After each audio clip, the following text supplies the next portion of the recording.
More news coming in. Khalistanis have backed Justin Trudeau as Trudeau's turbulent India trip continues. Khalistani backing for Trudeau back home, where the K Army is threatening to avenge Trudeau insults as shut down Indian embassy in Ottawa.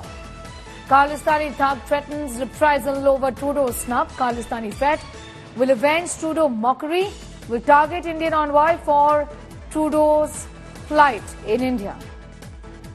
Arvind Oja has more details on that story. Arvind, इस समय India में इस visit को लेके काफी सारे बातें चल रही हैं। ट्रूडो चर्चा में है कि इंडिया ने इसेंशियली इन्हें स्नब किया था। खालिस्तानी इसका क्या थ्रेट है, इसके बारे में बताइए, और इंडिया इसके बारे में क्या कर रही है?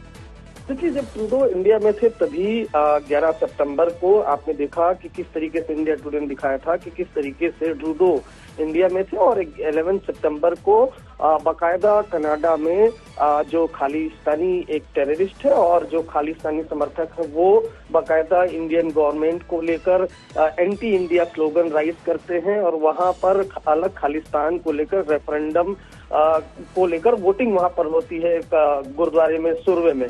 और अब जो खालिस्तानी टेररिस्ट है जो इंडिया से मोस्ट वांटेड है गुरपतवंत सिंह पन्नू, उसने एक ऑडियो रिलीज किया है और ये थ्रेट किया है कि जो ओटावा उसमें जो एम्बेसी है उसको वहां से हटाया जाए, नहीं तो फिर अगर नहीं इंडियन गवर्नमेंट हटाती है और जो वहां पर एम्बेसडर है वर्मा, उनको अगर वहां से नहीं हटाया जाता है तो उसके बुरे परिणाम होंगे। तो एक तरीके से ये गीदड़ भभकी है गुरपतवंत सिंह पन्नू की, और खास तौर से जब से कनाडा में जो एक खालिस्तानी टेररिस्ट था उसको कहीं न कहीं उसकी हत्या हुई थी आपसी दुश्मनी में, उसको लेकर काफी ज्यादा एग्रेसिव है पन्नू और उसके समर्थक। और उसी को लेकर पहले 11 सितंबर को कनाडा में जिसकी तस्वीरें भी आई हैं जिसमें कई खालिस्तानी समर्थक हैं, एंटी इंडिया स्लोगन उसमें राइज किए जाते हैं, और एक ऑडियो रिलीज किया है और ओटावा से जो एम्बेसी है उसको हटाने की कहीं न कहीं धमकी दी है और मांग की है।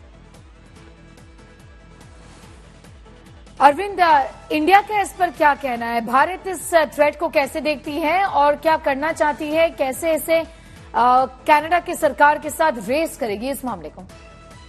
खुद जो कनाडा के पीएम है उन्होंने कहा था कि जो प्रधानमंत्री नरेंद्र मोदी हैं उनसे कई बार खालिस्तान की जो मूवमेंट है खासतौर से कनाडा में जो एक्टिविटी है उसको लेकर कई बार बातचीत हो चुकी है, और खुद जो ट्रूडो है उन्होंने कहा था कि किसी को भी अगर गैर कानूनी कोई काम करता है उसको इजाजत नहीं दी जाएगी। हालांकि उन्होंने ये भी कहा था कि जो ह्यूमन राइट्स हैं जो पॉलिटिकल एक्टिविटी है उसको किसी तरीके से रोका वहां पर नहीं जाएगा। लेकिन खास तौर से अगर इंडियन गवर्नमेंट की बात की जाए तो उन्होंने अपनी आपत्ति जो कनाडियन गवर्नमेंट है उससे कहीं ना कहीं उनके सामने रखी थी कि जिस तरीके से जो कनाडा में खास तौर से खालिस्तानी टेररिस्ट हैं वो जो एक्टिविटी बने रहिए हमारे साथ, जुड़ते हैं हम आपके साथ दोबारा। Arvind is getting us all of those details. I am also going to go straight to Manjinder Singh Sirsa. Thank you for your time Mrs Sirsa. पूछना चाहूंगी आपसे, how do you look at this development with threat after threat from the Khalistani mobs, from terrorists there, who have in fact now been saying that because Trudeau was insulted in India, there is going to be, in fact, there's going to be revenge. There's going to be a reprisal. धमकी दे रहे हैं वो हमें फिर से। देखिए, ना Trudeau की किसी ने इंसल्ट की है, ना किसी का हमारे देश के प्रधानमंत्री की ऐसी सोच है।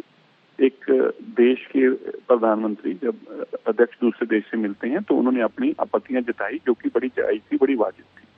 किसी मंदिर के ऊपर किसी तरीके का आपत्तिजनक लिखना वो दुर्भाग्यपूर्ण है। हमारे एम्बेसी के लोगों के साथ मारपीट करने की कोशिश करना, और ये सारी बातें जो हैं उन्होंने रेज की। लेकिन जो गुरपतवंत सिंह पन्नू है वो एक स्टूच है जो कि ISI से पैसे लेकर ऐसी वीडियो डालता और ऑडियो डालता है, उसकी कोई अहमियत नहीं है।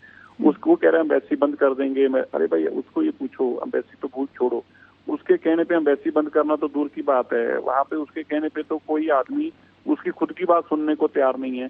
वो तो केवल एक वीडियो डाल के नौटंकी करता, उसके नाम से ISI से पैसे लेता है। जी, की बात है जी।